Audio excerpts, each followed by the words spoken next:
Hello friends, దేవుని కృప వల్ల అయ్యగారు అమ్మగారు మీ అందరికీ దేవుని యొక్క విలువైన ప్రసంగములు స్వయంగా రాసినవి మీకు అందచేయాలని కోరుకుంటున్నాను. మా పుస్తకంలో సిలువ ధ్యాన ప్రసంగములు 83 ప్రసంగములు, క్రిస్మస్ ప్రసంగములు 50 ప్రసంగములు, బైబిల్లోని స్త్రీల ప్రసంగములు 72 ప్రసంగములు, మోషే సుఖోపవాస ప్రసంగములు 63 ప్రసంగములు. ఈ పుస్తకములు అయ్యగారు అమ్మగారు స్వయంగా రాసినవి మీ అందరికీ అందాలని కోరుకుంటున్నాము. మా పుస్తకములు కావాల్సిన వారు కాంటాక్ట్ అవ్వాల్సిన numbers: Bapatla reverend doctor P Jayapal garu, phone number 9866412025. Guntur doctor P Prasad Rao garu, phone number 9413685994 and 9705789407. మా పుస్తకంలో మీరు తీసుకొని చదివి ఆదరణ పొంది దేవుని మహిమపరచాలని కోరుకుంటున్నాము. Don't forget to like the video. Thank you.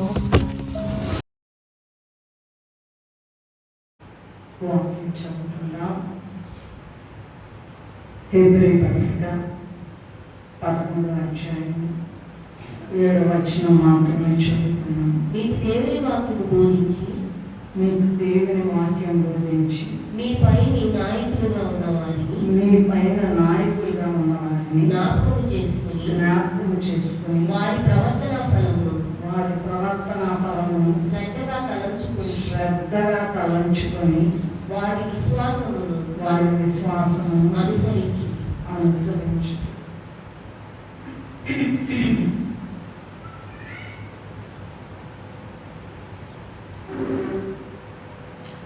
చేరి పిలుచుచుంటిమయ్యా, దివి నుండి దిగిరావయ్యా తండ్రి, దివి నుండి దిగిరావయ్యా. చేరి పిలుచుచుంటిమయ్యా, దివి నుండి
మా తండ్రి గారు బైబిల్ మిషన్ని పరలోకములో స్థాపించిన మా యేసయ్య పరమ తండ్రి, తండ్రి కుమార పరిశుద్ధ ఆత్మ త్రిత్వదేవ భూలోకంలో మీరు పంపించిన మా దేవదాసయ్య గారిని బట్టి ఇక్కడ భూలోకములో బైబిల్ మిషన్ని స్థాపన చేయడాన్ని బట్టి మీకు చేతులెత్తి నమస్కరిస్తూ ఉన్నాను. మాతో ఉండండి, మమ్మల్ని నడిపించండి. మేమేమీ చేయలేము, మీ కృపలో జ్ఞాపకం చేసి మాతో ఉండి మమ్మల్ని నడిపించండి. ఏమీ తెలియదు, మీరే మీ ఆత్మ నుంచి కావలసిన మాకు రావలసిన దీవెన, మాకు కావలసిన ఆత్మాహారము, ఆత్మీయ ఆహారము, జీవాహారము మాకిచ్చి మహిమ పొందమని వచ్చి వేసిన యేసయ్య అది పరిశుద్ధమైన నామములో ఎంతో వినయంతో వేడుకొని ప్రార్థిస్తూ ఉన్నాము తండ్రి. మరొకసారి మనము చదువుకున్న వాక్య భాగము మరొకసారి చూసుకుందాం.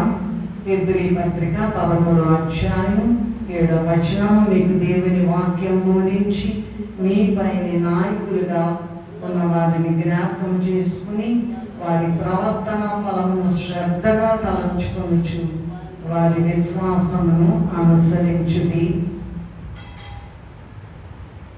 ఇది చాలా గొప్ప వాక్యం.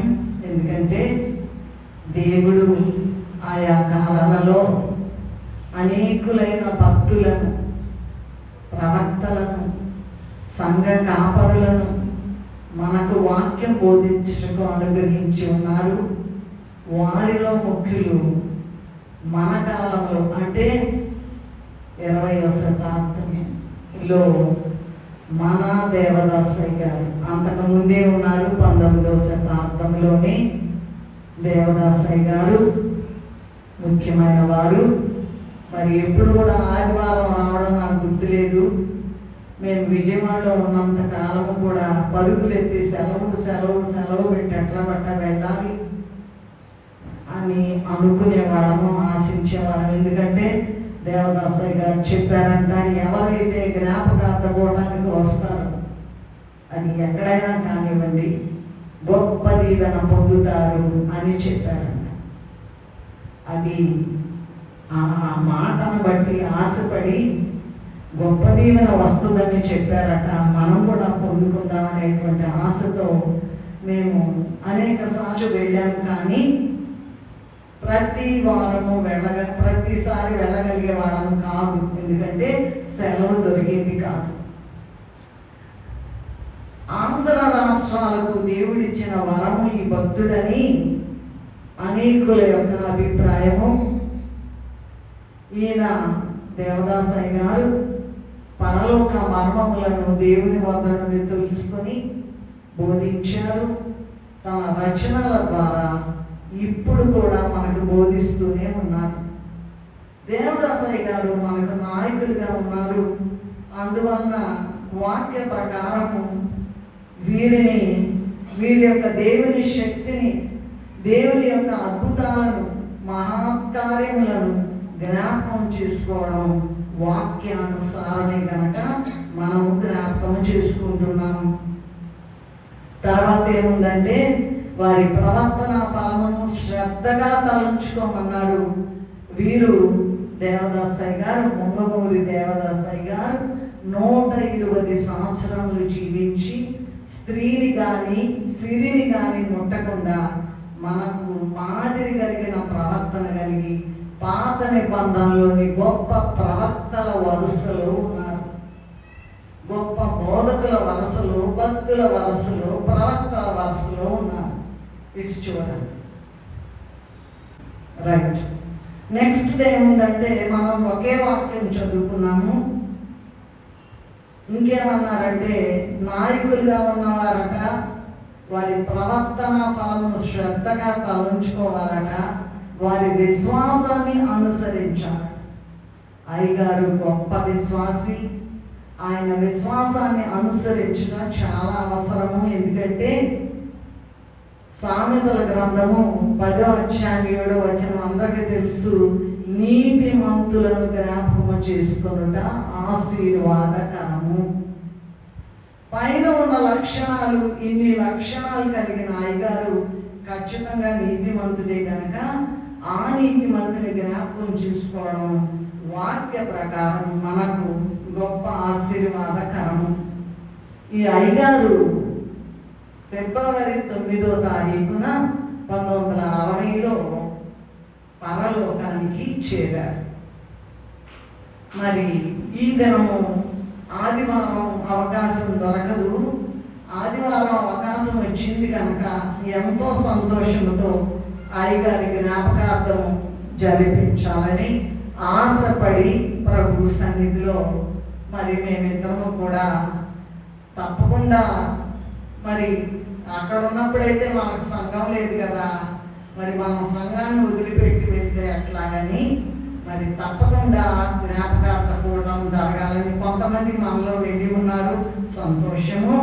అయితే దేవుడు ఇచ్చినటువంటి మహాభాగ్యాన్ని మరి చూసుకోవడం ప్రభు యొక్క సన్నిధిలో మనకు గొప్ప దీవెన కనుక మనము ఈ విషయాన్ని జ్ఞాపకం చేసుకుందాం.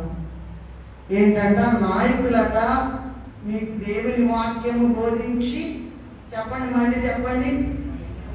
మీ పైన నాయకులుగా ఉన్నవారు, మీరు నాయకులు.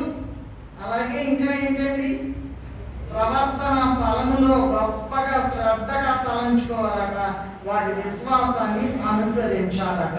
ఈ 3 మాటలు మాట్లాడుకున్నాం మనం చదువుకున్న ఈ వాక్య భాగం. ఇంకొకటి చెప్తాను, అయ్యగారు చదివించారు.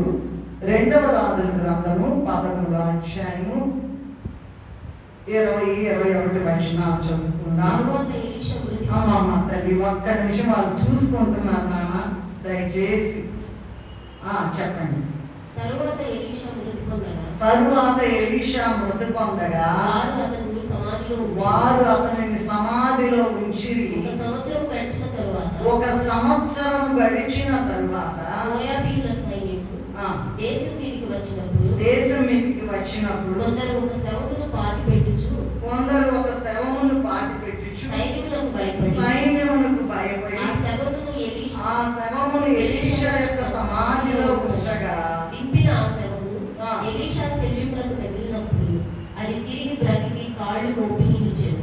ఒక్క మాట అందరూ వినండి అమ్మా. ఇక్కడ ఈ దినము నేను నా వరకు అయ్యగారి వరకు పరమ సంతోషంగా పరమ భాగ్యంగా భావిస్తున్నాను. ఎందుకంటే అయ్యగారి జ్ఞాపకార్థము మనము జరుపుకోవడానికి ఇచ్చినటువంటి గొప్ప ఆధిక్యత అని తెల్లవారుజాము నుండే దేవునికి స్తుతులు చెల్లిస్తూ ఉన్నాం.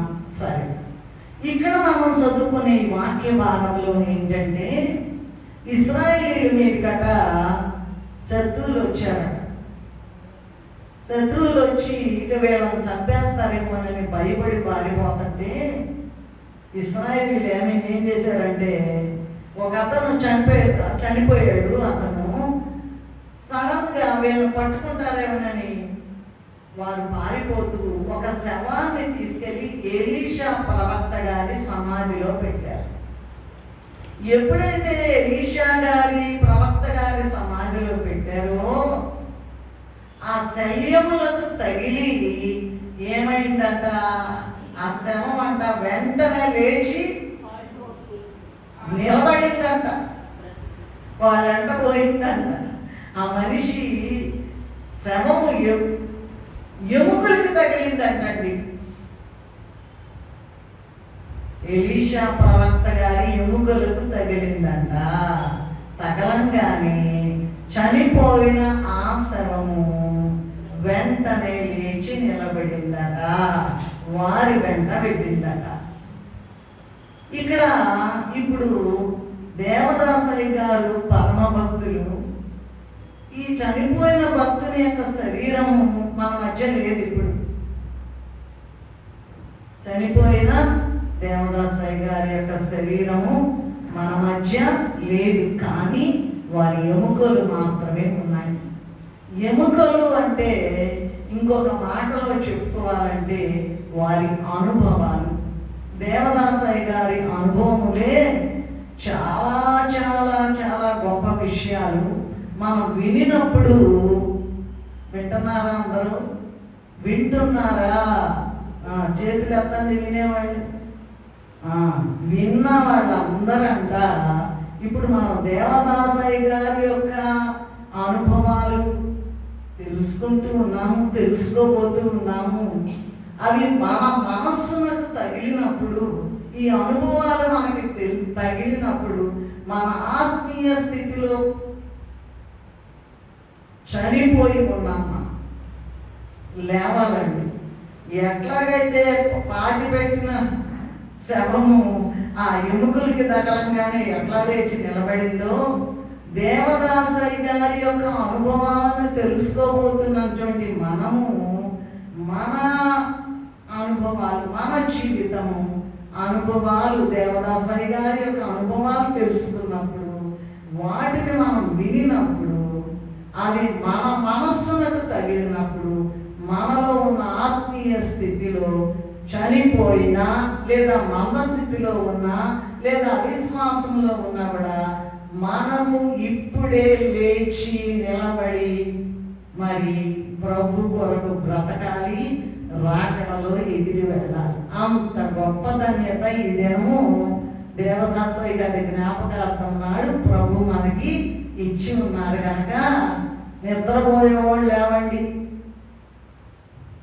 మంద స్థితిలో ఉన్నవాళ్ళు లేవండి, ఆత్మీయ స్థితిలో ఎక్కడో అడుగులు పడిపోయి ఉన్న వాళ్ళు లేవండి, అలాగే మరి అవిశ్వాసంలో ఏమి పనులు జరగట్లేదని కూలబడిపోయి ఉన్న వాళ్ళందరూ లేవండి, రోగం తగ్గలేదనేటువంటి వాళ్ళు లేవండి. ఇవి తండ్రి గారి యొక్క అనుభవాలు. అంటే ఆనాడు ఆ చనిపోయిన ఆయన ఎలీషా గారి యొక్క శల్యములు అంటే ఎముకలకు తగిలి ఎలా లేచి నిలబడ్డాడో, నిద్రలో ఉన్న మనము, అవిశ్వాసంలో ఉన్న మనము, రాకడకు సిద్ధపడనటువంటి మనము, సిద్ధపడడానికి అవకాశం లేని మనము, ఎందుకు ఉపయోగం లేని మనము లేచి నిలబడి రాకడకు సిద్ధపడాలి. అది ఇక్కడ ఉన్నటువంటి ముఖ్యమైనటువంటి విషయం. సరే, మనము లోతునకు వెళ్దాము. అయ్యగారి యొక్క బాల్యాన్ని చూసుకుంటే అయ్యగారి యొక్క జీవిత చరిత్ర గురించి పెద్దగా తెలీదు. వారే బోధకుడుకు నా తండ్రి, ప్రార్థనా పరులకు నా తల్లి అని రాశారు. ఏంటంట, వాళ్ళ నాన్నగారు బోధకుడట, తల్లి గారు గొప్ప ప్రార్థనా పరురాలంట. చిన్నతనంలో అయ్యగారిని దొరగారి దగ్గరికి తీసుకెళ్ళి ప్రార్థన చేయమంటే మోకరించి, చిన్నతనం అంటే 6 సంవత్సరాలప్పుడు ప్రార్థన చేయమంటే మోకరించి ప్రార్థన చేశారంట కదా దేవదాసయ్య గారు. అయ్యా, ఈ వయసులో 6 ఏళ్ల పిల్లోడు జ్ఞాపకం చేస్తుంది. 6 ఏళ్ల పిల్లవాడు ఎంత జ్ఞానం ఉంటుంది 6 ఏళ్ల అబ్బాయికి. మోకరించి, అయ్యా యేసయ్యా, నువ్వు ఈ వయసులో ఎలా ఉన్నావో, నువ్వు ఎలా జీవించావో, నువ్వు ఎలా ప్రార్థన చేసావో, నేను కూడా అలా జీవించాలి, నేను జీవిస్తా అని ప్రార్థన చేశాను. బాల్యం గురించి మరి పెద్దగా తెలియదు. అయితే మేము చాలా కాలం విజయవాడ ఉన్నాము కనుక పెద్దోళ్ళు అయ్యగారి దగ్గర నోట్సులు రాసుకున్న వాళ్ళు, అయ్యగారి దగ్గర సన్నిధికి వెళ్ళిన వాళ్ళు, మరి వారందరూ కూడా మాకు బాగా పరిచయస్తులు కనుక మరి జ్ఞాపకార్థం కూడా రోజు వెళ్తే తోట వెళ్ళేవాళ్ళం, లేకపోతే అక్కడే మరి ఈ అనుభవాలను కూడా పెద్దోళ్ళు అన్నమాట, చాలా పెద్దవాళ్ళు వాళ్ళు చెప్పేవాళ్ళు. సరే, 6 సంవత్సరాల వయసులో ప్రభువులాగా బ్రతకాలి, ప్రభువులాగా ప్రార్థన చేయాలి, ప్రభువులాగా జీవించాలి అని, ఆ జీవితం నాకు కావాలని 6 సంవత్సరాల పిల్లవాడప్పుడు దేవదాసయ్య గారు ప్రార్థన చేశారంట. 12 సంవత్సరాల వయసులో నన్ను దిద్దుము చిన్న ప్రాయం అనే పాట రాశారంట. 12 ఏళ్ళు పిల్లోడు ఏం పాట రాశాడు చెప్పాలి. నన్ను దిద్దుము చిన్న ప్రాయము సన్నుతుండను నాయనాని,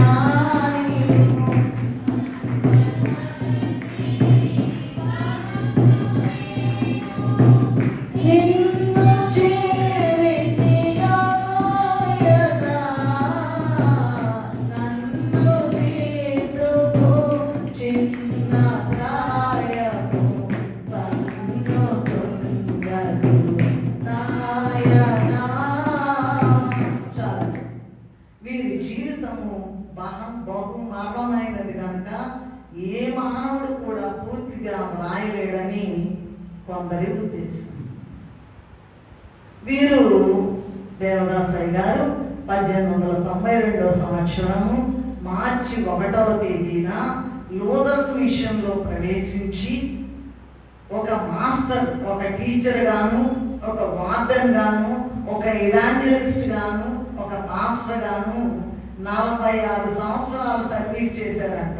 ఎంతకాలం?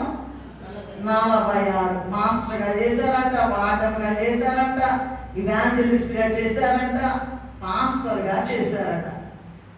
మిషన్లో ఇన్ని పొజిషన్స్ చేసి ఒక ప్రవక్తగా గొప్ప పేరు తెచ్చుకున్నారంట. వీరు తూర్పుగోదావరి జిల్లా జేగురుపాడు గ్రామంలో జన్మించారు.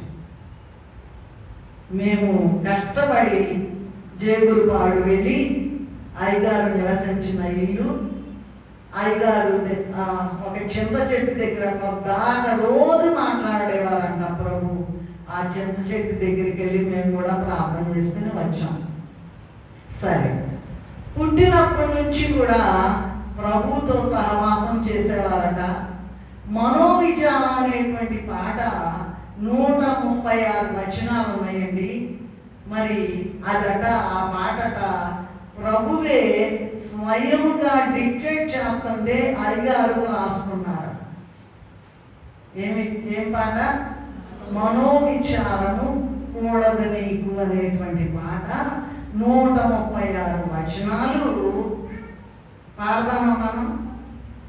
నీ జన్మ దినము నిమిత్తమై నేనెంతో కనిపెట్టియుంటి ఈ జగతికి నీవు రాగానే ఎంతో ఆనందించియుంటి. మనోవిచారము కూడదు నీకు మహిమతలంపులే కావలెను. అందరూ కూడా చెవులు రిక్కించి వినండి, అటు ఇటు పోపాక. దీవెన పొందుకుంటే 100% పొందుకోవాలి, లేకపోతే లేదు. జాగ్రత్తగా వినండి, చెవులు జాగ్రత్త. చెవులు గలవాడు వినుడు గాక అని ఉంది. ఈ మాటలు మనకి దొరకదు. వినండి, దీవెన పొందుకోండి. చిన్నప్పుడే దేవదాసయ్య గారు తల్లిదండ్రులు ఇద్దరు చనిపోయారంట. చనిపోయారు కనుక బంధువురాలైన అక్క గారి యొక్క ఉండేవారంట. అనేక సార్లు ప్రభు అంట వీళ్ళింటికి వచ్చి వెళ్తూ ఉండేవారంట. అయ్యగారికి బాగా తెలుసు అన్నమాట. ఒకసారంట ప్రభు వచ్చినప్పుడు అయ్యా అలా అక్క అన్నారంట, అయ్యా ఒక ఆయన వచ్చారు, ఎవరో చాలా పొడుగున్నాడు ఆయన. ఈ గుమ్మం ముందు చూసావా, గుమ్మం దాకా ఆయన మోకాళ్ళే ఉన్నాయి. అంత పొడుగాయన నీ కోసం వచ్చి దేవదాసు అని పిలిచారు అని అంటేను, అవునా అని ఆశ్చర్యం లేదు అన్నారంట. వెంటనే ప్రభులే అన్నారంట. రోజు వస్తారన్నమాట. రోజు సహవాసం 24 గంటలు ప్రభువుతో సహవాసం చేసేవారట. ప్రభువులే అక్క అన్నారంట. అంతే, ఒక మాటలో. అంటే భూసం ఫ్రెండ్ అంటారు చూసారా, ఇంకా అంతకన్నా ఎక్కువ ఏదన్నా మాట ఉంటే. ప్రభు ప్రతిదినము వచ్చి దేవదాసయ్య గారు ప్రభు సహవాసం చేసేవారు. 1938 జనవరి 31వ తేదీన ఆయన ధ్యానంలో పండుకొని ధ్యానం చేస్తూ ఉంటే పండుకున్న మాంసము గడగడ వణుకుతుందంట. గడగడగా శబ్దం వచ్చిందంట. గాలిలో ఏమంటే బైబిల్ మిషను అని రాశారంట, వెలుగుతూ లైట్ అన్నమాట. ఆ వీడియో నేను చూచాను, ఎవరో రిలీజ్ చేసింది, చిన్న వీడియో. అక్కడ మంచం కూడా ఎగిరి పడిపోతుంది. అయ్యగారు గడగడగడ వణికిపోతున్నారు. అక్కడ గాలిలో రాయబడినటువంటి బైబిల్ మిషను అని గొప్ప బంగారు అక్షరాలతో బయలుపరచబడిందంట. అయితే అట్లయితే బైబిల్ మిషన్లోకి రావాలి కదంటే న్యూ డార్ఫర్ అనేటువంటి ఒక దొరగారన్నారంట. అయ్యా దేవదాసు గారు మీరు వెళ్ళొద్దు అంటే నాకు దేవుడు కనపడి చెప్పాడు. ఎట్లా నేను వెళ్ళకుండానంటే, దేవుడు కనపడి చెప్పడం అనేటువంటి మాట నువ్వు చెప్పింది నీకు కరెక్టే, అది నీలోనే ఉంచుకో, మాకు మాత్రం లేదన్నారంట. నీవు చెప్పే సిద్ధాంతాలు బైబిల్లో ఉన్నాయి కానీ లోతర్ మిషన్లో లేవన్నారంట. కొందరు అన్నారంట, నువ్వు వెళ్ళినట్లయితే లోతర్ మిషన్లో నుంచి మేము సమాధిలోకి వెళ్ళిపోతాం అందరము, అందుకని వెళ్ళొద్దయ్యా అన్నారంట. అయితే అయ్యగారు వెళ్తే మిషన్ చీలిపోతుందని భయపడి పాస్టర్లందరినీ, లోతర్ మిషన్ పాస్టర్లందరినీ కూడా పిలిపించి అయ్యగారి మీద అనేక చెడ్డ సంగతులు చెప్పారట. వాళ్ళంతా అట్లయినా ఆగుతారు, అట్లయినా ఉంటారని. అయినా కూడా ప్రభువు చెప్పిన మాటను బట్టి 90 సంవత్సరాల వయసులో, 90 సంవత్సరాల వయసు అంటే ఏం వయసు అండి? యవనప్రాయమా, బాల్యమా? 90 సంవత్సరాలండి.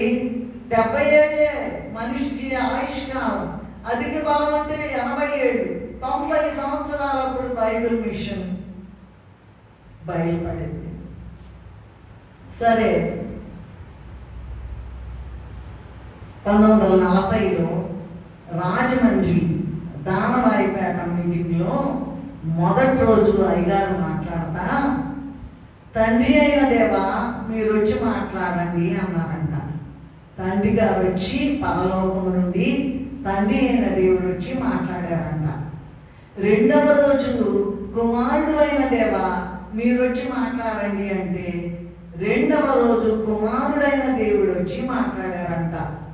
మూడవ రోజు పరిశుద్ధాత్మ దేవా మీరు రండి మీరు మాట్లాడండి అంటే మూడవ రోజు పరిశుద్ధాత్మ దేవుడు పరలోకము నుండి వచ్చి మాట్లాడారంట. నాలుగవ రోజు ప్రార్థన చేశారంట, త్రిత్వదేవ మీరు మొత్తం వచ్చేయండి, త్రిత్వదేవ మీరు మొత్తం తండ్రి కుమార పరిశుద్ధాత్మ అందరూ రండి అనేటప్పటికి వాళ్ళు వచ్చేసరికి ఆ మహిమ తట్టుకోలేక వాక్యం చెప్తూ చెప్తూ చెప్తూ స్టేజ్ మీదే కూలబడిపోయారట ఆ దేవదాసయ్య. ఇంకో మాట ఏమన్నారంటే, బైబిల్ మిషన్ అనేటువంటిది భక్తుల మిషన్ అంట, రాకడకు సిద్ధపడే వారి మిషన్ అని చెప్పారంట. అట్లని మరి మిగతా వారు రాకడకు సిద్ధపడలేదని కాదు, ఆ మాట రాశారు స్పష్టంగా. క్రొత్త విషయములు లేనిదే క్రొత్త మిషను ఎందుకు రావలెను, క్రొత్త విరాజ అన్ని మిషను గొప్పగా పెరిగి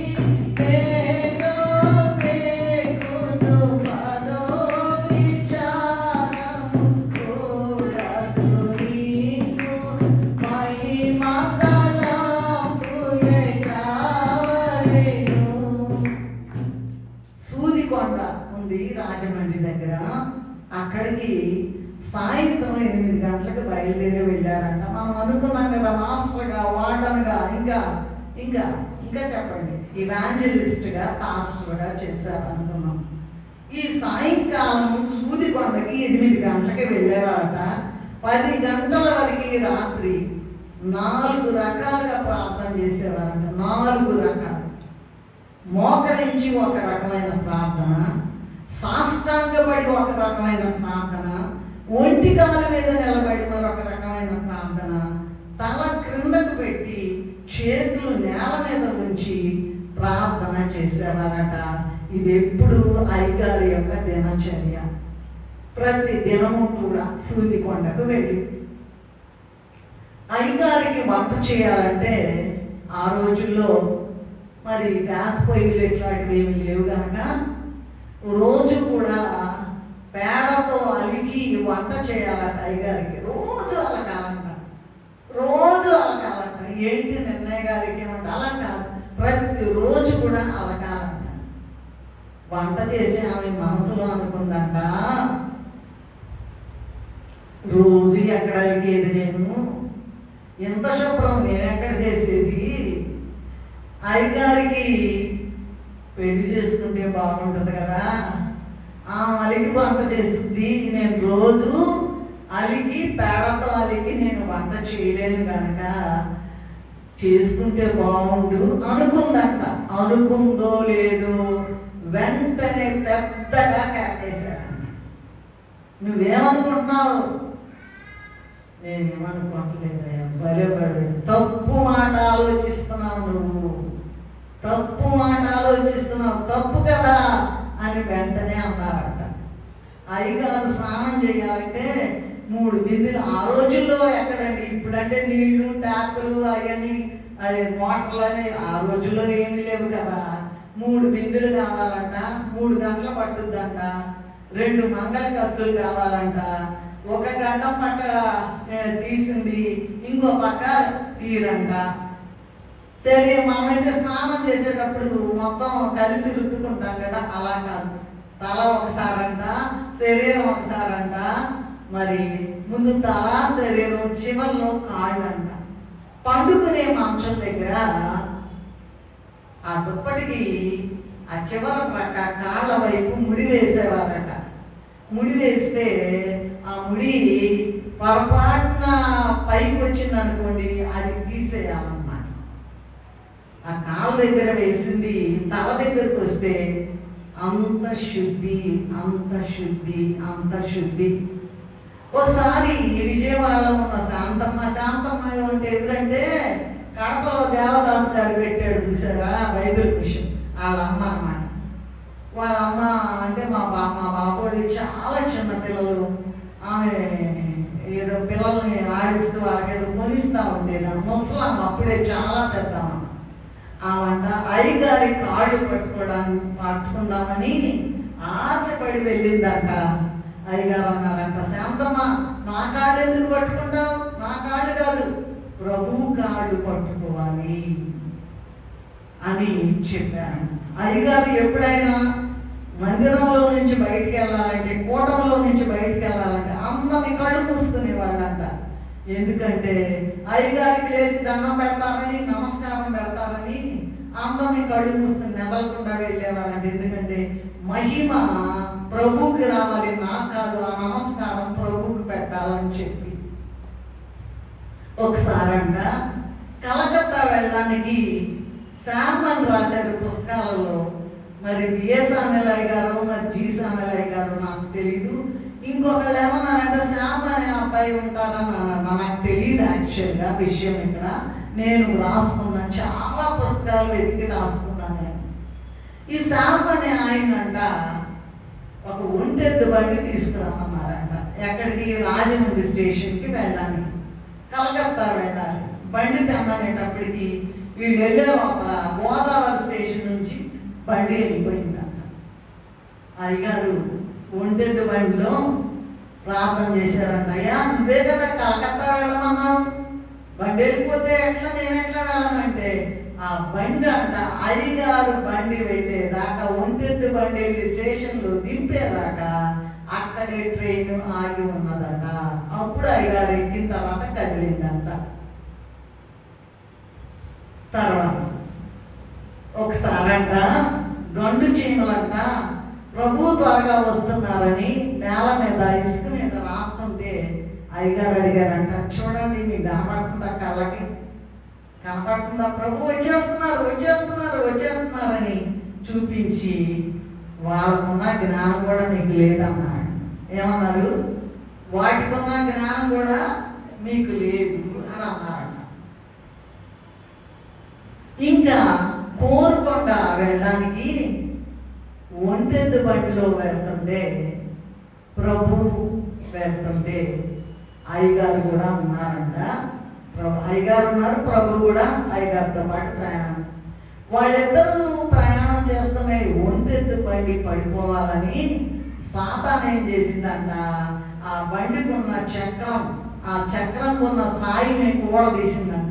అంటే ఇన్నర్ వీల్ అంటారు చూసారా, అది తీసేస్తే మొత్తం బండి పడిపోవాలి.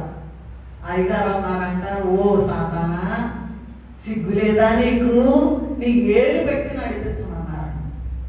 ప్రభు ఉన్నారు, నేనున్నాను, నువ్వెవడివి అని నీ వేలు పెట్టి నడిపించు అన్నారంట.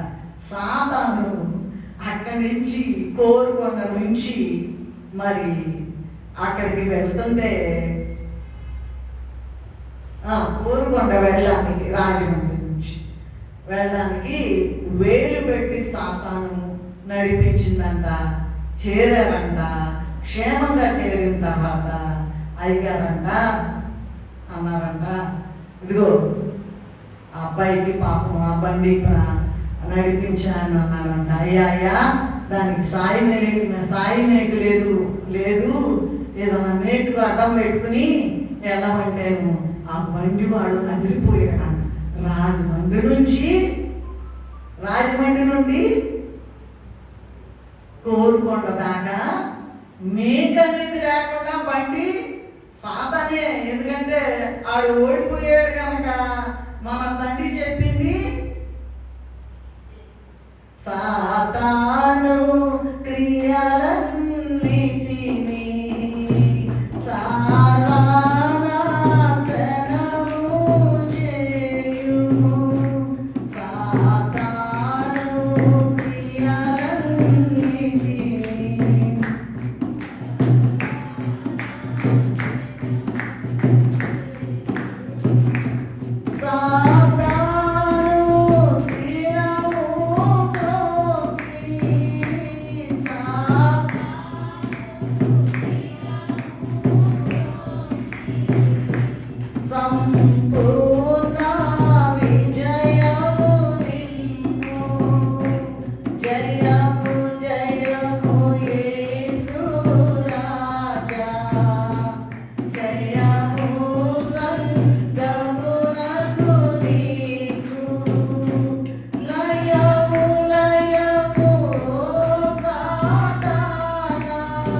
ఇబ్బందులు, మనకు జరిగే ప్రమాదాలన్నీ కూడా సాతాను తెచ్చిపెట్టింది. ఎందుకంటే దేవుని మార్గంలో నడవకుండా. ఇంకొక కారణం మనం చేసిన పాపమే. మన పాపాన్ని బట్టి మనకి అటువంటివి వస్తున్నాయి. అందుకే సాతాను మన దగ్గరకు వచ్చి మనం ఏదో ఒకటి కాలు కొట్టడమో, ఏలు కొట్టడమో, తలకి కొట్టడమో ఏదో ఒకటి చేస్తూ ఉంటుంది. అయితే మనం జయించి ముందుకు వెళ్ళిపోవాలి. సాతాను శరము తొక్క అంట. ఎంతమంది తొక్కుతున్నారో మాకు తెలియదు. ఓకే, అయ్యగారి యొక్క అభిషేకము అనుదినము ప్రభుతో మాట్లాడేటువంటి బెర్హాంపూర్, బరంపురం అంటారు తెలుగులో. ఆ బెర్హాంపూర్ డాక్టర్ ఆత్మాన్ అమ్మగారి దగ్గర సన్నిధి కూటంలో జరిగిందంట. అక్కడికి వెళ్ళి దేవదాసయ్య గారు చెప్పారంట, దేవుని యొక్క మహాప్రేమ, నా యొక్క కన్నీరు రెండు ఏకమై బైబిల్ మిషన్ స్థాపించబడింది అని చెప్పారంట. దేవుని యొక్క ఈ పాపులమైన మన పట్ల ఉన్నటువంటి గొప్ప ప్రేమ, తర్వాత నా యొక్క కన్నీరు ఏకమై బైబిల్ మిషన్ స్థాపించబడిందని చెప్పారంట. ఈ దేవదాసయ్య గారికి పరలోకం అంతా కొద్దాక ముందే ఉంటుందంటే, బాగాటంగానే ఉంటుందట. ప్రభువు దూతలు పరిశుద్ధులు ఎప్పుడు కూడా వీరితోనే ఉండేవారంట, ఎప్పుడు కనపడేవారట. బైబిల్లో ఏ గ్రంథం వివరిస్తే ఆ గ్రంథకర్త వచ్చి ప్రక్కన నిలబడి అందులోని మర్మాలు అందించేవారట. బైబిల్లో ఎన్ని వరాలు ఉన్నాయో అన్ని వరాలు తండ్రి నాకు ఇచ్చి వేశారని దేవదాసయ్య గారు చెప్పారు. రాజమండ్రిలో ఒకేసారి, అంటే ఎట్ ఏ టైం, ఇప్పుడు మనం టైం 11, 12 అనుకుంటాం కదా, ఎట్ ఏ టైం ఒకేసారి 7 స్థలాలలో బోధించారంట. నేను అనుకోవటం బిఐ గారేమో శ్యామ్ అనుకుంటే ఇక్కడ అనుకుంటున్నాను నేను. అక్కడ మరి 7 చర్చిల్లో బోధించారంట. ఆయన 120 సంవత్సరాలు జీవించారంటారు, కానీ ఆయన చెప్పిన విషయాలు వింటే చాలా ఆశ్చర్యంగా ఉంటుందట. మొట్టమొదటిలో సృష్టిని చేసినప్పుడు దేవుడు ఆదామావలు పండు తినేటప్పుడు తినబాకండి అని వెనక ఉండి తినబాకండి బతిమలాడాను, వాళ్ళు వినలేదు అన్నాను. ఎప్పుడు మాటది? ఏదైనా మనము అక్కడ ఉన్నటువంటి మహిమ స్వరూపాన్ని ధరించి ఉన్నటువంటి ఆదాము హవ్వలు ఉన్నప్పుడు అంట వెనకుండి చెప్పినా కూడా వాళ్ళు తినేశారు. తర్వాత ఇంకానంట సముద్రంలో ఇశ్రాయేలీలు అంత గొప్ప సముద్రాన్ని ఎలా దాటారయ్యా, చనిపోతారు కదా సముద్రంలో అని అడిగారంట. ప్రభువుని అడిగితే ఎలా దాటారు ఎర్ర సముద్రాన్ని అడిగితే ప్రభు అన్నారంట, చూడు ఇదిగో అడిగావు కదా చూపిస్తున్నానని చూపిస్తే ఎర్ర సముద్రం అంట గోడలాగా అటు ఇటు వచ్చేసిందంట. అడిగారంట ఆ గోడను పట్టుకుని చూశారంట, గిల్లారంట. గిల్లితే అవి నీళ్ళు వస్తున్నాయంట, నీళ్ళు వస్తున్నాయంట. మళ్ళీ ఆ నీళ్ళు వచ్చేసి మళ్ళీ చెయ్యి అక్కడి నుంచి వేరు తీసేయగానే గట్టిపడిపో. అది ఎలా జరిగింది? అయ్యగారు 1960లో ప్రభు సన్నిధి చేరామంటున్నాం కదా, అది గిల్లేటప్పటికి నీళ్ళు వచ్చేస్తున్నాయంట. అవ్వగానే మళ్ళీ గట్టిపడిపోయిందంట. కాశీపాడు అనే గ్రామంలో దొరలంట గొప్ప మీటింగ్ పెట్టారంట. సాయంకాలం షికారుకి వెళ్ళారంట కొంతమంది. ఒకరిని పాము గడిస్తే నురుగు వచ్చేసి చాలా సీరియస్గా ఉన్నాడు ఆ పిల్లవాడు అని చెప్పారంట. అప్పుడేమో అయ్యగారు భోజనం చేస్తున్నారంట. అయ్యగారు చెప్పారంట వాళ్ళని భయపడొద్దని చెప్పి నేను భోజనం చేసి వస్తానన్నారంట. ఈ లోపలే ప్రమాదం జరిగిపోయి చనిపోయాడు అబ్బాయి. అయ్యగారు భోజనం చేసి వెళ్ళేసరికి అలా ఉన్న స్థితిలో చనిపోయిన అబ్బాయిని 5 నిమిషాలు ప్రార్థన చేస్తే లేచి కూర్చున్నాడంట. ఏమీ అబ్బాయిని రాలేదు. రాజమండ్రి శానిటోరియంలో పిల్లలకి భోజనాలు పెట్టే ముందు భోజనం తినడానికి అంటే వాళ్ళకి భోజనం పెడతారు కదండి హాస్టల్ స్టూడెంట్స్కి. ప్రార్థన చేస్తుంటే ప్రభు వచ్చేసారంట. ఎంతసేపు ఇద్దరు మాట్లాడుకున్నారంట. అంటే ఇప్పుడు యేసు ప్రభు ఫోటో ఉంటుంది కదా, అచ్చగా అట్లనే వెలుగు వెలుగు వెలుగు వెలుగు వచ్చేస్తుందంట. చూడలేకపోతున్నారంట ఆ పిల్లలంట. చూడు ప్రభు చూడు అయ్యగారి చూడు, ప్రభు చూడు అయ్యగారి చూడు, ఎంతసేపు ఆశ్చర్యపోయారంట. మరి అయ్యగారు ప్రార్థన చేశారంట, ఈ పిల్లలు చూచింది వాళ్ళ గుర్తు లేకుండా చేయండి, ఇది దేవుని మహిమ దేవునికే రావాలి కానీ నాకు రాకూడదని చెప్పారంట. ఆ మాట ఆ ప్రార్థన అయ్యగారు పరలోకానికి వెళ్ళిన దాకా ఎవరికి గుర్తు రాలేదంట. చనిపోయిన తర్వాత ఇట్లా జరిగిందని ఆ స్టూడెంట్స్ పెద్దోళ్ళకి అప్పుడు అందరికీ చెప్పారంట. ఒకసారంట పిల్లల్ని ప్రార్థించమని అయ్యగారు ప్రార్థనలో ఉన్నారంట. మీరు కూడా చేసుకోండి నేను ప్రార్థన చేస్తాను. అయ్యగారు ప్రార్థన చేస్తుంటే గదిలోనంట గొప్ప వెలుగు వ్యాపించి అందరూ ఏడుస్తున్నారంట. ఆ వెలుగుకి తట్టుకోలేకపోతున్నారంట. ప్రభు వచ్చేసారు గదిలోకి. అప్పుడు అయ్యగారంట, దేవా రాజా పుత్రులమై తేజాలిలుదాము, దేవా పుత్ర స్వాతంత్రముతో దేవుని చేరుదాము, దేవుని చేరుదాము, దేవుని చేరుదాము, దేవా రాజా పుత్రులమై పుత్రులమాట. దేవరాజు, దేవాది దేవుడు, రాజాదిరాజు, ప్రభుల ప్రభు, ఆ పిల్లలం ఆయన పిల్లలమండి. మనమే రాకడలు ఎగిరినవి అనేటువంటి ఆ గొప్ప ఆనందంతో అందరూ ఏడిచారంట. అసలు తట్టుకోలేకపోతున్నారు, వాళ్ళు కళ్ళు చూడలేకపోతున్నాయి అన్నమాట.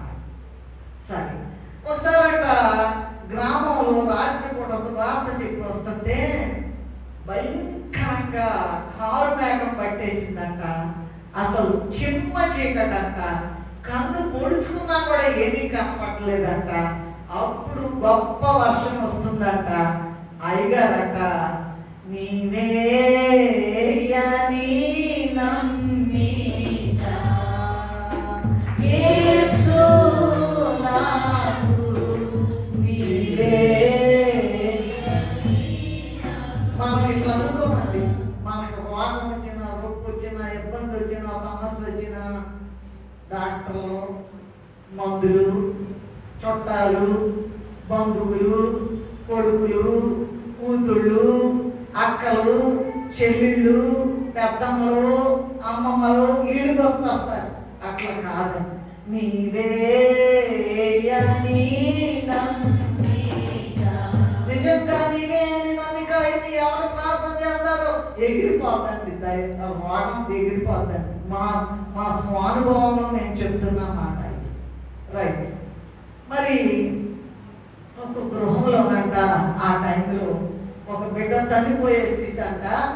డాక్టర్లు లాభం చనిపోతుందని చెప్పారంట. అందరూ ఏడుస్తుంటే అయ్యగారు వచ్చారంట. ఆ సమయానికి ఆమె స్నానం చేయించి, ఇల్లు శుభ్రపరిచి, స్థుతి చేయించి, అమ్మాయికి జబ్బు ఎక్కడ ఉంది, నీకే వచ్చింది జబ్బు లేదు, ఏమి లేదు, ప్రార్థన లేదు కదండి బాబు. ఎంతకాలం బతుకుతాం గురికి జీవితం. అమ్మాయికి జబ్బు లేదు, నీకేం జబ్బు ఉంది అని అయ్యగారు స్వస్థపరిచారంట. చచ్చిపోయిన అమ్మాయి లేచి నిలబడిందంట. బోటింగ్లోనంట ఉన్నప్పుడు అయ్యగారు ఆటం గారు కదా, ఒక అబ్బాయి దగ్గరికంట రోజు ఒక దెయ్యం వచ్చేదంట. దెయ్యం వచ్చి పీడిస్తుంటేను అందరూ చెప్పుకున్నారంట, ఆ అబ్బాయి బాగా చిక్కిపోతున్నాడు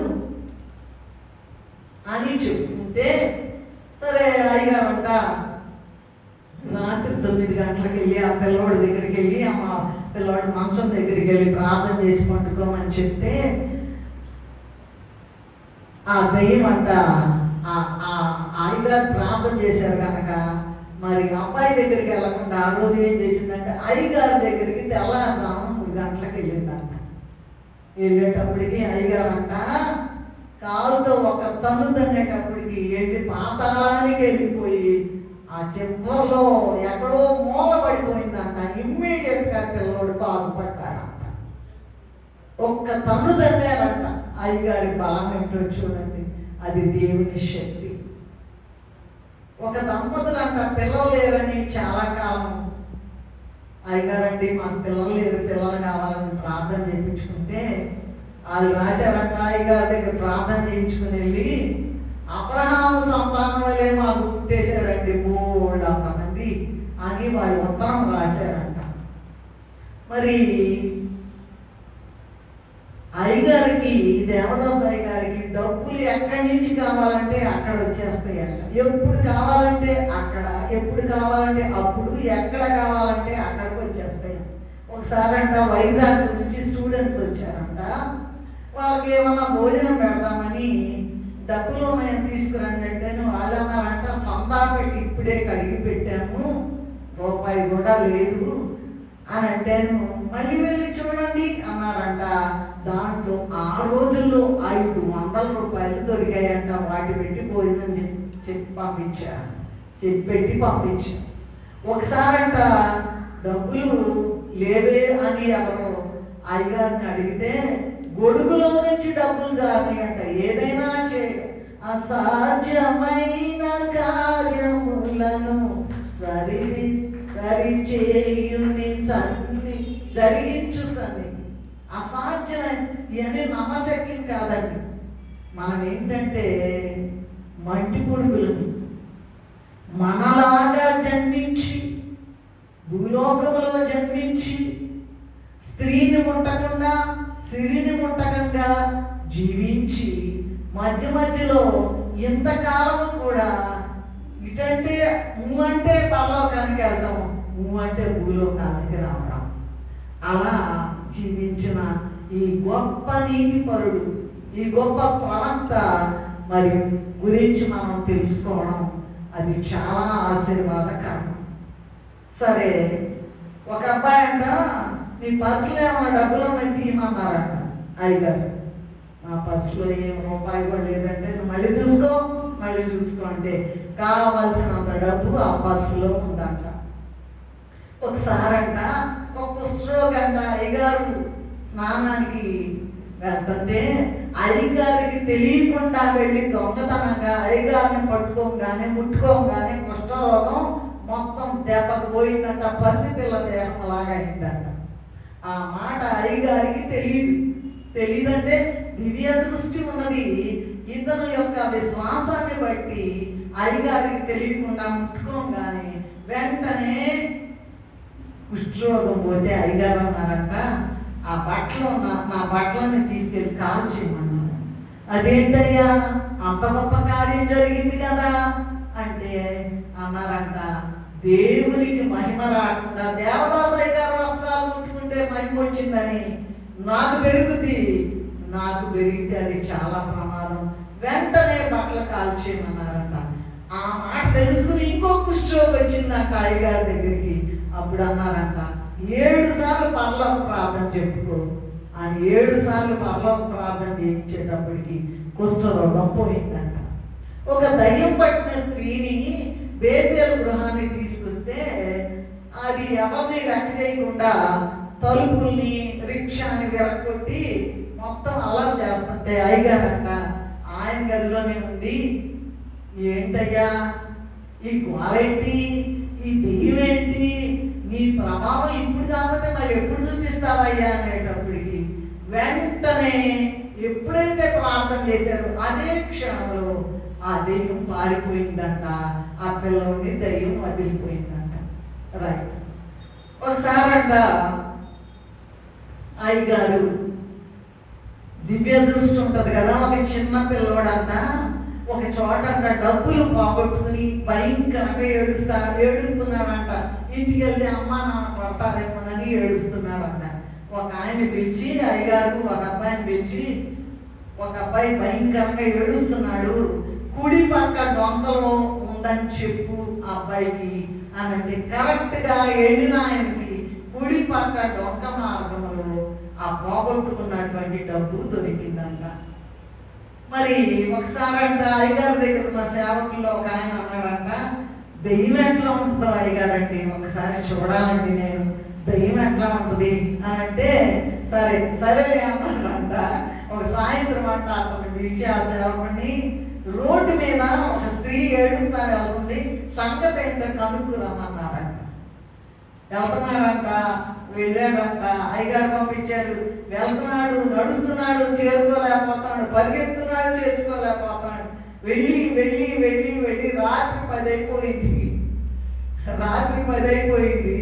ఆ స్త్రీని కలుసుకోలేకపోయాడంట.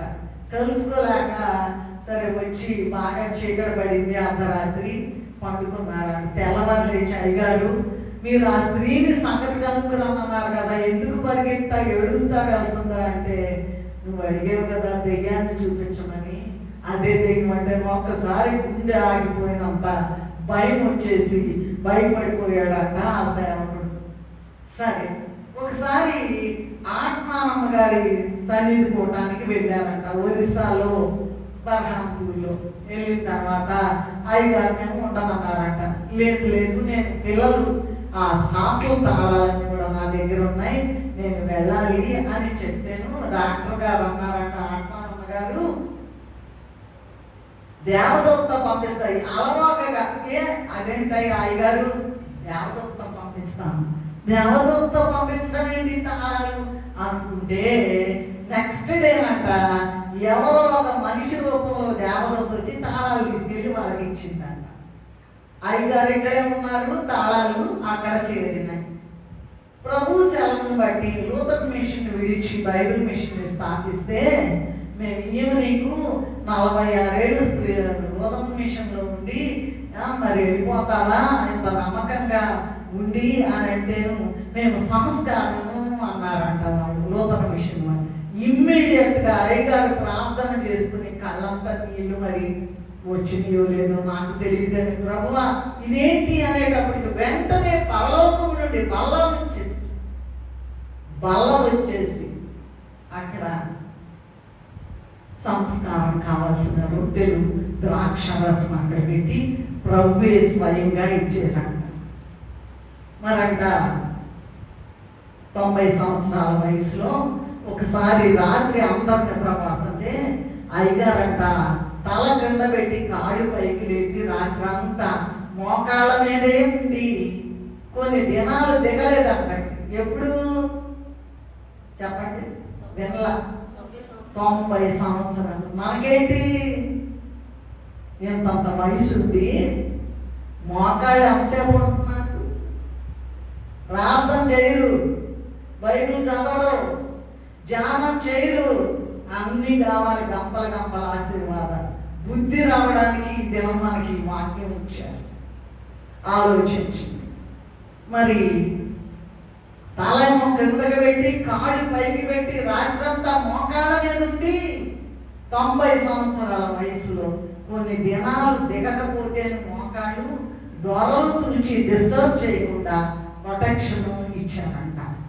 ఒకసారి దేశం అంతా కరువు వచ్చి అందరు సేవకులు దొరలు దగ్గరికి వెళ్ళి, అయ్యా ఇంత భయంకరమైన కరువు మేము ఎప్పుడు కూడా చూడలేదని అందరూ మాకు ఎంతో 100 రూపాయలు 500 ఎంత అడ్వాన్స్ తీసుకుంటుంటే అయ్యగారు మీరు కూడా తీసుకోండి అని అయ్యగారు అడగకుండానే ఇస్తే అంటేను అయ్యగారు అన్నారంట, నాకి మీ కొదువా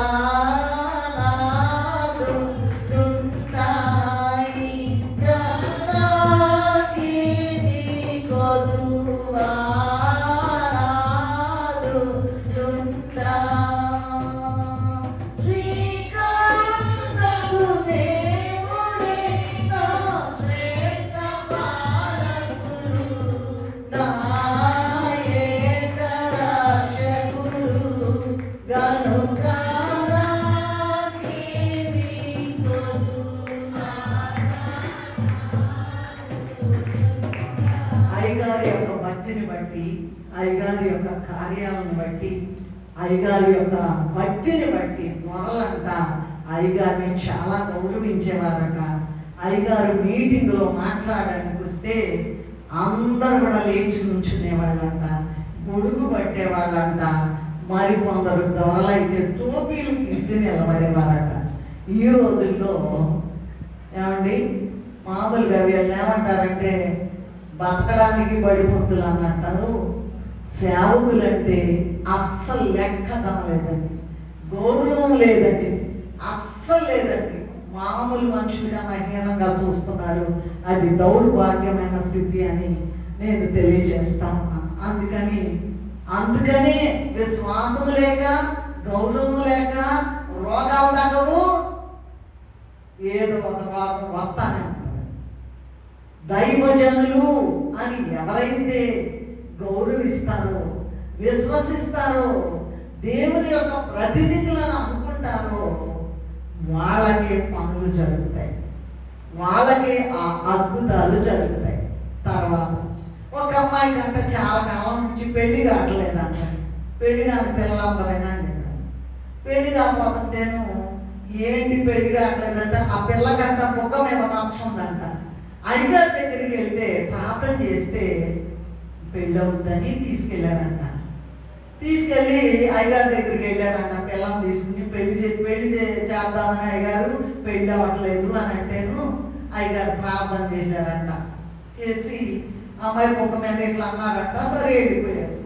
వాళ్ళు సగం దూరం వెళ్ళినాక అరే అసలు మనం పెళ్లి కావడం కోసం అయ్యగారి దగ్గరికి వెళ్ళి ప్రార్థన చేయించాం కదా, అసలు అయ్యగారికి ఆ మాట చెప్పకుండానే వచ్చేసాను, ఎంత బుద్ధి తక్కువ వాడమని మళ్ళీ సగం దూరం వెళ్ళి వెనక్కి తిరిగి వచ్చారంట. అయ్యయ్యా ఇట్లా పొరపాటు అయింది, మేము పిల్లకి మొగ్గ మీద ఇంత పెద్ద నచ్చుంది, అందుకే పెళ్లి కావట్లేదని ప్రార్థన చేయించుకోవడానికి వచ్చామంటేను అయ్యగారు ఉన్నారంట. దివ్య దృష్టితో ఉంటారు కదా ఎప్పుడు. మీరు నాకు చెప్పపోయినా వాళ్ళు అసలు చూసుకోవాలా, మీరు నాకు చెప్పపోయినా ఇట్లా అన్నారంట. ఎప్పుడో పోయింది మీరు చూసుకోకుండా, తెలివి తక్కువ మళ్ళీ తిరిగి వచ్చారేంటి అన్నారంట. కొన్నిసార్లు మంచం మీద శరీరంతో ప్రాణం లేకుండా కొన్ని దినాలు ఉంటారు. 3 రోజులు అయినాక చెంబుడు మంచినీళ్ళు తాగేవాళ్ళంట. అదేంటి అయ్యగారు, మరి బాడీ ఏమో ఇక్కడ ఉంటుంది, కదలిక ఉండదు, మాట్లాడదు, చనిపోయిన కట్టిలాగే ఉంటుంది. 3 రోజులు 4 రోజులు అయినాక శరీరంలో ప్రాణం వస్తుంది అన్నమాట. వచ్చినప్పుడు నీళ్ళు తీసుకురండి, మంచినీళ్ళు అనేవాళ్ళంట. తీసుకొస్తే చెంపుడు మంచినీళ్ళు తాగి, మరి ఏంటయ్యారు ఇంతకాలం ఇన్ని రోజులు మీరు మాట్లాడలేదండి. హేడేస్ అంటే ఏమనుకున్నారు? చనిపోయిన ఆత్మలుండే స్థలానికి అక్కడ వెళ్ళి బోధించి వస్తారన్నమాట. ఒకసారంట ఒక తల్లి అంట పసికల్లోని వరండాలో వండుకోబెట్టి మంచినీళ్ళు దాటానికి కొండ తీసుకుని వెళ్ళిందంట. ఆ పిల్లవాడు ఆడుకుంటుంటే పెద్ద త్రాచుపామంట, నల్ల త్రాచుపామంట పిల్లవాడి మీద పడగిప్పి ఆడుతుందంట. పడగ విప్పి చిన్నపిల్లవాడు తెలియదు కదా, వాళ్ళ అమ్మాయి వెళ్ళిపోయింది. అందరికి గుండెలు పగిలిపోయింది. ఇంకేముంది, పిల్లవాడు చచ్చిపోయాడు. అయ్యగారికి ఎవరో వెళ్ళి చెప్పారంట ఇట్లా సంగతి. అంటే సంతానా నువ్వు వెళ్ళిపోయి ఆ ఉన్న బండ కొట్టుకి చావమన్నారంట. వెంటనే ఆ త్రాసుపాము వెళ్ళి బండ కొట్టుకు చచ్చినారు. మీరు ఎప్పుడైనా అట్లా చేస్తున్నారా? సాతాను ఎదిరింపులు చెబుతున్నారా? మనలో దయ్యం పనులు ఉన్నాయండి. దయ్యం మనలో ఉంటుంది. ప్రార్థన చేయనీదు, బైబిల్ చదవనీదు. ఈ తెల్లారేసి ఆళ్ళ మీద ఈళ్ళ మీద కూసులు చెప్పుకోవటమే. అది దెయ్యం అన్నటువంటి పనులు. జాగ్రత్త. ఒకరి గురించి అనవసరంగా మాట్లాడొద్దు. ప్రేమ లేని స్థితి. కొంచెం కనకం పోగినా ఏమైనా బంగారమైనా ప్రేమ లేని వాడనైతే నేను వ్యర్థుడను. ఒకళ్ళ మీద ఒకళ్ళకి ప్రేమ ఉందా? ఈయన దగ్గరే మాట్లాడు, అటు ఎలాగైనా మాట్లాడతాను. అది భక్తిహీనత. మీకు పనులు జరగకపోగా రోగాలకు బారిన పడతారు. సరే, ఒకసారంట ఒక విశ్వాసి అయిన భర్త అంట అన్యుడు అంట నమ్మకుండా ఆమె చెప్పాడంట, వెళ్ళామంటే కాళ్ళు ఎరగొడతాను, అసలు వెళ్ళొద్దు అయ్యగారి కొట్టడానికి అన్నాడంట. ఆయన దొంగతనంగా వెళ్తానే ఉందంట. వెళ్తుంటే ఒకసారంట అయ్యగారు కాదు, ఆయన పొలం అమ్మాడంట. పొలం అమ్మి 10,000 చేతిలో పెట్టుకుని, ఎప్పుడో పాతకాలం 40,000 50 పెద్దోళ్ళు చెప్తే విన్నాయి, రాసుకున్నారు ఇవి. సరే, అయ్యగారు వస్తుంటే ఆయన కోటానికి వెళ్తుంది కదా, ఆయన వెళ్ళొద్దు అంటున్నాడు, కొడుతున్నాడు అంట కూడా. పొలం అమ్మి 10,000 చేతులు పెట్టుకుని ఇవ్వడానికి వెళ్తున్నాడు అంట. డబ్బులు ఎక్కడో ఎవరికో ఇవ్వడానికి వెళ్తుంటే దొంగలు వచ్చి లాక్కుంటున్నారు.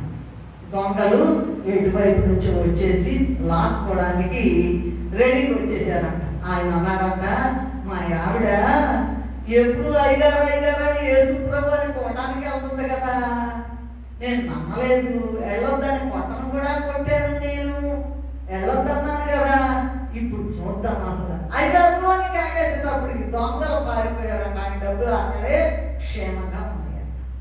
ముట్టుకోలేదు అవి. అదండి శక్తి. ఒకసారంట భోజనం పెట్టడానికి మీటింగ్ జరుగుతుందంటండి. డబ్బులు లేవంట కూరగాయలు కొనడానికి. అయ్యగారు అన్నారంట, ఇదిగో ఈ బజార్లో ఇటు వెళ్ళి అటు తిరిగి రమ్మన్నారంట. ఏమన్నారంట, బుట్ట తీసుకుని కూరగాయలు బుట్ట తీసుకుని ఇటు వెళ్ళి అటు తిరిగి రమ్మన్నారంట. మరి ఆయనంట గంప తీసుకుని పక్క బజార్లకు పెట్టి తిరిగి రమ్మంటే పక్కన వాళ్ళు అన్నారంట, ఏంటి ఖాళీ గంప తీసుకున్నాడు ఇటు వెళ్ళి అటు రమ్మంటున్నారు అని అంటే, అదేంటి అయ్యగారు చెప్పారంటే ఖచ్చితంగా జరుగుతుంది, ఏదో గొప్ప కార్యం జరుగుతుంది, నువ్వు నోరు మూసుకొని వెళ్ళి గంప తీసుకొని వెళ్ళమన్నా. ఇటు వెళ్ళి ఆ బజార్లోకి వెళ్ళేటప్పుడు పెద్ద వర్షం కురిసి పెద్ద ములగ చెట్టు పడిపోతేను చెట్టు నిండా ములక్కాయలు పడిపోయాయంట. ఇదిగో ఈ ములక్కాయలని కోసుకొని వెళ్ళి మీరు కూర వండుకోండి, కోటం జరుగుతుందంటగా ప్రార్థన అన్నారంట. ఒకసారి ఈ విజయవాడలో ఐజయ్ గారని హెచ్ఎం గారు అనమాట, ఆయన ఉపవాసుకోవడానికి వచ్చారంట. వచ్చి భోజనం చేసి రమ్మంటే చపాతీ తిని వచ్చాడంట. ఏంటండి ఐజయ్ గారు, నేను భోజనం చేసి రామంటే చపాతీ తినొచ్చారు అని అడిగారంట. ఏం తిన్నాడు అయ్యగారికి అన్నీ తెలుసు. మరొక సేవకుడు అంట భోజనం చేసి రమ్మంటేను వెళ్ళిపోయి ఒక బండ మీద నిలబడి తనకి ఇష్టమైన సినిమా పాటలన్నీ పెట్టుకొని విని వస్తేను అయ్యగారు అన్నారంట, రాయి మీద నుంచి ఎన్ని సినిమా పాటలు విన్నావు, వెళ్ళిపో అని చెప్పారంట. అది విజయవాడ నుంచి ఇస్రాయేల్ గారు, అంటే మా సంఘ పెద్దలు అక్కడ విజయవాడ, ఇస్రాయేల్ గారు ఐజయ్ గారు. సరే వాళ్ళు ఒక కుర్చీ తీసుకుని అయ్యగారి కోసం సన్నిధిలో వేయడానికి వాళ్ళు బయలుదేరి వస్తున్నారంట. వస్తుంటే ఒక కాకి వాళ్ళని, వాళ్ళకి ఆ సంగతి తెలియదు. వాళ్ళు రాకముందే చెప్పారంట గుంటూరు వాళ్ళకి, ఇదిగో కుర్చీ తీసుకొస్తున్నారు, కడగకుండా ఆ కుర్చీ నేను వాడద్దు అన్నారు. ఒక విశ్వాసి యొక్క కుమారుడు వాళ్ళ నాన్నంట ఆ అబ్బాయి కొరకు ప్రార్థన చేపిద్దామని ఆ పిల్లోడు తీసుకొచ్చాడు. ఆ పిల్లోడికంట ఒక రకమైనటువంటి పొగరు అన్నమాట. ఏంటంటే బైబిల్ మిషన్ ఏంటి, బైబిల్ మిషను బైబిల్ మిషన్ కంటే కీర్తన పుస్తకాల మిషన్ పెట్టకూడదా అని అన్నాడు. ఆ నాన్నకి ఈ సంగతులు తెలీదు. అయ్యగారి దగ్గరికి ప్రార్థన చేయడానికి తీసుకొచ్చామన్నమాట.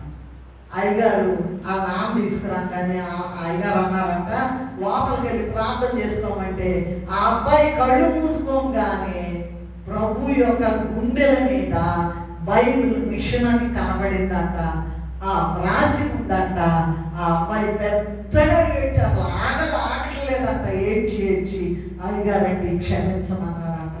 మనలో కూడా ఎవరన్నా ఉన్నారేమో నమ్మని వారు జ్ఞాపకం చేస్తూ, ఏసీ కాలేజీలో లెక్చరర్లు ఈ బాగా ఇంగ్లీష్ వచ్చని అయ్యగారులో అన్నట్టు, అయ్యగారికి ఇంగ్లీష్ రాదేమోలే అనుకుని ఇంగ్లీష్లో ఉత్తరం రాశారంట. అయ్యగారంట ఎక్కడెక్కడ తప్పులు ఉన్నాయని అండర్లైన్ చేసి పంపించారంట. ఒకసారంట చాలా శరీర శ్రమలో ఉన్నప్పుడు సంఘస్థులు ఆయన బాగా చూడలేక అయ్యగారిని ప్రార్థన చేయమంటే అయ్యగారు అన్నారంట, ఏం ప్రార్థన చేద్దాం, ఇక్కడేమన్నారుగా ప్రభు చూస్తున్నారు కదా అని శ్రమ నుండి తేరుకుని ఆనందకరమైనది మన బ్రతుకెంతో ఆశ్చర్యకరమైనది అని రాశారట. మనోవిచారం కూడదు మీకు అనేటువంటి మాట మరి ప్రభువే స్వయంగా డిక్టేట్ చేసి అని చెప్పారు, డిక్టేట్ చేశారని రాశారు. విశ్వాసులు వస్తే ఇంట్లో విషయాలన్నీ చెప్పేవాళ్ళంట. ప్రకాశం గారని 90 సంవత్సరాల పైన ఆమె పొద్దాకా జైపాలయ్య గారిని నా కొడుకు నా కుమారుడని అయ్యగారి ఆత్మ నేను నమ్మలేదు. నమ్మకపోతే క్లియర్గా చూపించారు నాకు వాక్యంలో, నువ్వు నమ్మకపోతే మెడకి తిరగట్టు రాయి కట్టబడి సముద్రంలో ముంచబడ్డం మేలని నాకు చెప్పారు. అని చెప్పి ఆ రాత్రి చెప్పి నేను నమ్మట్లేదు, ఇలా మాట్లాడతారు అయ్యగారు వచ్చాను. తెల్లారి మొత్తం చర్చి మొత్తం తెల్ల బట్టలు వేసుకుని మోషన్ అయ్యగారు పరిశుద్ధ కూటాలు జరుగుతున్నారు. అయ్యగారు వచ్చి ఆ ప్రకాశం గారిలోకి అమ్మాయిని పిలవమన్నారు. మొత్తం ఒళ్ళంతా చెమట్లు పట్టి దడ వణుకు పుట్టిపోతుంది. ఏంటంటే రాత్రి చెప్పింది కనుక అర్థమైందా?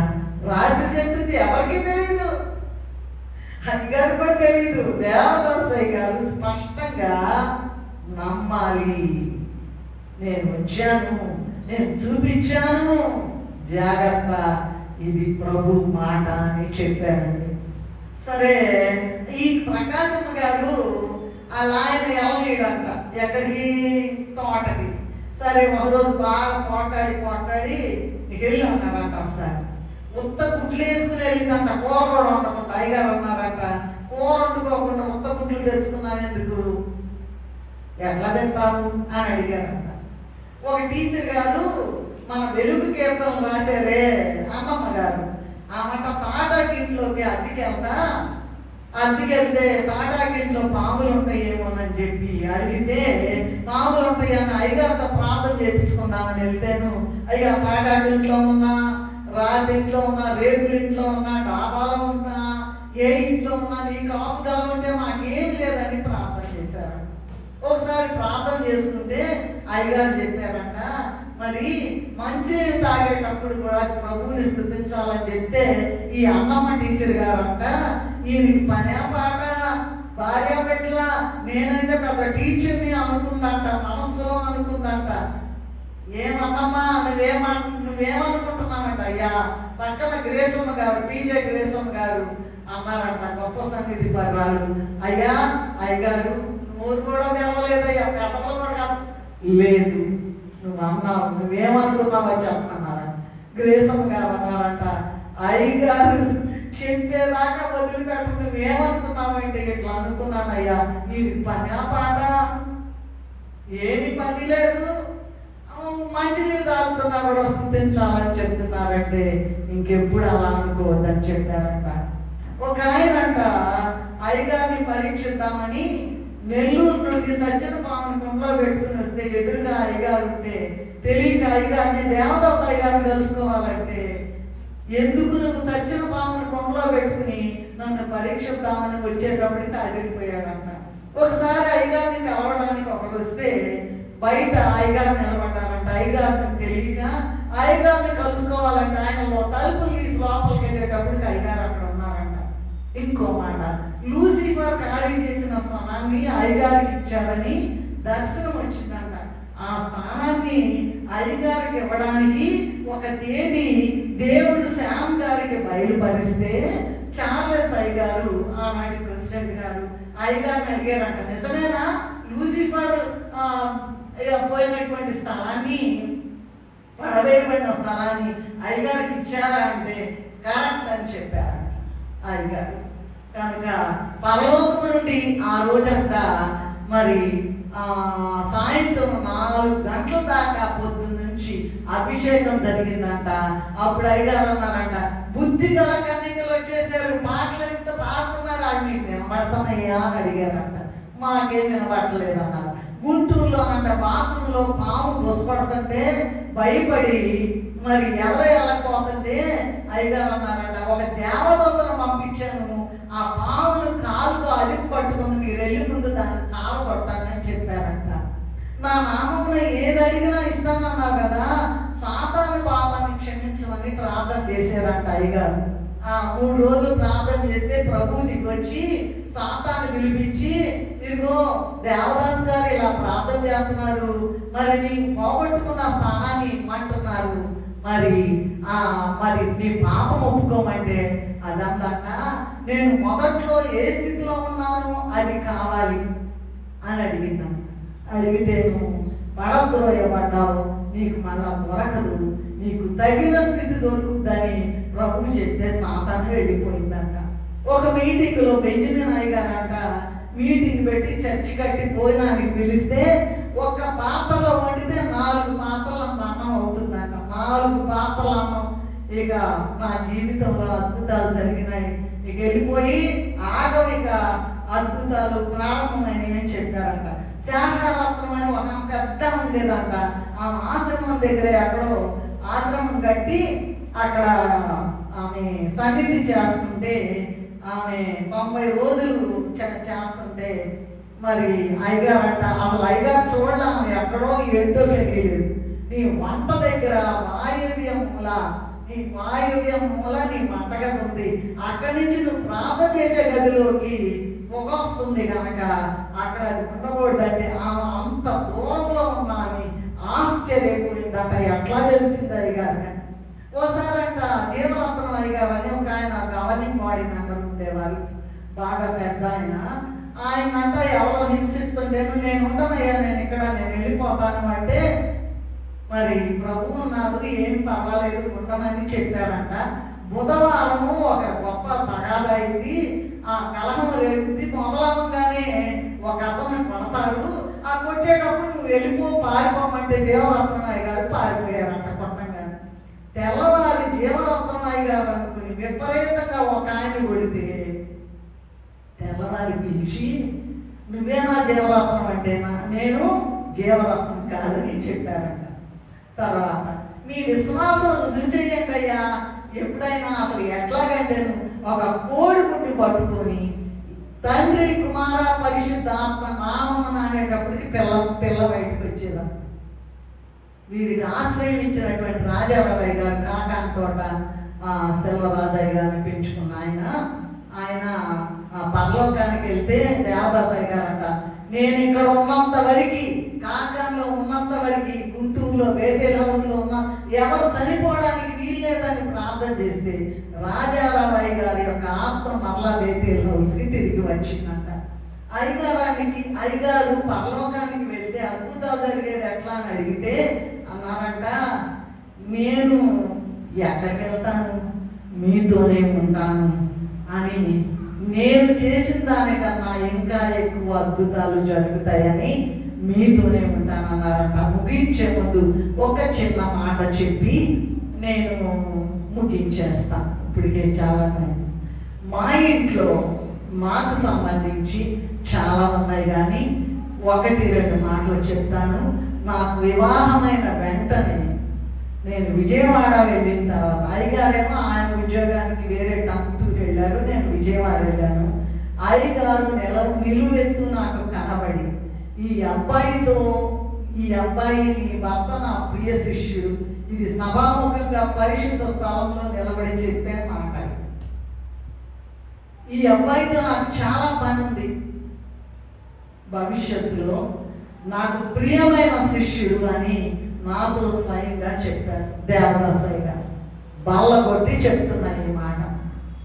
మరి ఇంకా మా చిన్న బాబుకి ఒక ఇబ్బంది వస్తే ఎప్పుడైనా సరే అయ్యగారు కనపడి మాట్లాడతారండి, కష్టం వచ్చినా కూడా. మరి అయ్యగారు వచ్చి మీ చిన్నబ్బాయిని వెలుగు, నేను ఒకసారి ప్రార్థన చేయాలని చెప్పారు. ఇలా జరుగుతూ ఉంటే మరి అనేక సార్లు ఈ పుస్తకాలు రాసే సందర్భంగా కూడా మరి అనేక సార్లు ఆత్మ వచ్చేసి బాగా ఇబ్బంది వచ్చేస్తాయి గారికి. మరి సంఘంలో ఇవన్నీ కూడా 5th బుక్లో కొన్ని రాసామండి. మొన్న మేము పబ్లిష్ చేసిన పుస్తకంలో కొన్ని రాశాను. ఇంకా రాయకూడనివి ఇంకా గొప్ప విషయాలు మాకున్నాయి. సన్నిధిలో స్వరం ద్వారా, దర్శనం ద్వారా ప్రత్యక్షంగా మాట్లాడిన మాటలు చాలా ఉన్నాయండి. అవన్నీ కూడా రాయలేదు, ఎందుకంటే పేజీలు ఎక్కువైపోతాను. ఇంకా మిగతా పుస్తకాల్లో రాద్దాం అనుకున్నాం. నేను ఇంకా ఒక మాట చెప్తాను. దేవదాసయ్య గారు పరలోకంలో మొట్టమొదట మరి మరియమ్మ తల్లికి, ఇదిగో నీ యొక్క కడుపులోనికి ఒక ఖడ్గం చూసుకొని పోద్ది అని అన్నారు కదండి. మరియమ్మ గారితో చెప్పారా లేదా తెలుసా మీకు? అన్ని మిషన్లు పెళ్లి కుమార్తె వలస లేదు, అయిపోయినాయి. అంతా కూడా పేరుకి సంఘాలు అయిపోయినాయండి, పేరుకి సంఘాలు. అప్పుడు పెళ్లి కుమార్తెను తయారు చేయడానికి పరలోకము నుండి ప్రభువు మరి దిగి వచ్చి పెళ్లి కుమార్తెను సంపాదించడానికి అక్కడ బైబిల్ మిషన్ని ప్రారంభిస్తే భూలోకములో దేవదాసయ్య గారు 90 ఏళ్ల వయసులో, మనిషికి ఉపయోగం లేని వయసు, అది ఉపయోగం లేదు, నడవలేరు, కూర్చోలేరు, ఏమి చేయలేరు. అటువంటి గొప్ప ఋషీశ్వరుడు దేవదాసయ్య గారు మనతో ఉండి, మనలో ఉండి, మాతో ఉండి ప్రతి విషయంలో కూడా మరి దేవదాసయ్య గారు మనతో ఉండి, మేము చాలా విషయాలు, కొన్ని విషయాలు రాసాం. ఇక్కడ ప్రారంభించబడిన క్రొత్తలో అక్కడ మొత్తం ప్రార్థన చేసేవాళ్ళండి. పరలోక విశ్వాసుల నుంచి, పరలోక వాసుల నుంచి ప్రార్థన. అయ్యగారు ఏం చేసేవాళ్ళంటే చుట్టూ తిరిగేవారు, మనుషులు లేరు కానీ ప్రార్థనలు వినబడి, పెద్దగా ప్రార్థనలు వినబడి, అయ్యగారు మాతోనే ఉండి, మనతోనే ఉండి అన్నీ నడిపిస్తున్నారు. మనకేం కావాలో అవన్నీ ఇచ్చి వేస్తారు కనుక పట్టుదల కలిగిందా కనుక మన శల్యాలు మన యొక్క జీవితాలకి తగిలినప్పుడు, అయ్యగారి యొక్క అనుభవాలు తగిలి మనం లేచి నిలబడి, నిద్రపోతున్న వాళ్ళందరూ లేచి రాకడ మేక పెట్టడానికి అయ్యగారి యొక్క అనుభవాలను తెలుసుకున్నాం కనుక మరి ప్రభు యొక్క సహాయంతో మరి ప్రార్థన చేసుకుని దేవదాసయ్య గారు మనతోనే ఉన్నారు. ఆ ప్రభు యొక్క ఇదిగో మేము రాలేమయ్యా నీ యొక్క దేశానికి, నీ యొక్క దీనికి మేము రాలేము, కానీ నీ ఆత్మబలమునైనా అందించయ్యా అని పాట రాశారు కదా. అందువలన బలము కలిగి ప్రార్థన చేసి మహిమ మేఘమెక్కే కృప, ఇటువంటి గొప్ప జ్ఞాపకార్థ కూటాన్ని చేసుకోవడానికి మనకిచ్చినటువంటి గొప్ప ధన్యత కొరకు ప్రభువును స్తుతిస్తూ ముగిస్తున్నాను. మమ్మల్ని మిక్కిలిగా ప్రేమించిన మా తండ్రి గారిని పరలోకము నుండి నాయన మీరు బైబిల్ మిషన్ని స్థాపించారు. భూలోకములో మా తండ్రి గారిని 90 సంవత్సరాల వయస్సులో దేవా మాకిచ్చిన మా తండ్రి గారిని బట్టి నీకు నమస్కారం. మీరే మాతో ఉండి నడిపించి మమ్మల్ని అందరినీ మహిమ మేఘమెక్కించుమని వచ్చి వేసిన యేసయ్య నామములో స్తుతించి వేడుకుంటున్నాము తండ్రి.